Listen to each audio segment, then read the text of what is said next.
ഞാൻ കഴിഞ്ഞൊരു വീഡിയോയിൽ ഞാൻ ടിൻഡറിന് പരിചയപ്പെട്ട ഒരാളുടെ കൂടെ ഡേറ്റിന് പോയപ്പോൾ ആള് ഗ്രീൻ ഫ്ലാഗ് ആണോന്ന് ടെക്സ്റ്റ് ചെയ്തത് ഞാൻ കാണിച്ചിരുന്നു.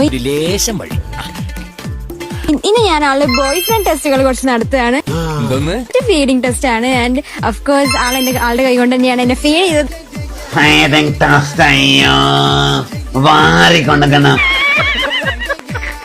അടുത്ത റോഡിൽ കൂടെ നടക്കുമ്പോൾ ആളുടെ കെയറിംഗ് ആയിരുന്നു ആൾ, അതും പാസ്സായി.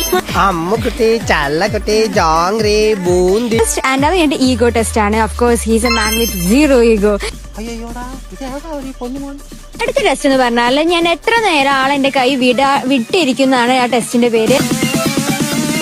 അടുത്തത് എലിവേറ്റർ ടെസ്റ്റ് ആണ്. ആളെ എത്രത്തോളം എലിവേറ്ററിൽ നടക്കുമ്പോൾ കെയർ ചെയ്യുന്നതാണ്. ടെസ്റ്റ് എന്ന് പറയുന്നത് സൺലൈറ്റ് ടെസ്റ്റ് ആണ്. ആൾ എന്നെ വെയിലടിക്കാണ്ട് സൂക്ഷിക്കുന്നതാണ്. അഫ്കോഴ്സ് ആളെന്നെ വെയിലടിക്കാണ്ട് സൂക്ഷിച്ചു.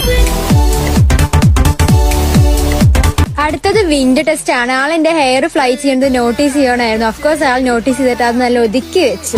ഇവർക്ക് അൺഎക്സ്പെക്ടഡ് ടെസ്റ്റ് അവിടെ നടന്നു. നമുക്ക് അതിന്റെ ക്ലീനിങ് ടെസ്റ്റ് പറഞ്ഞു വിടാം. അങ്ങനെ കിസ് ടെസ്റ്റും പാസ്സായി.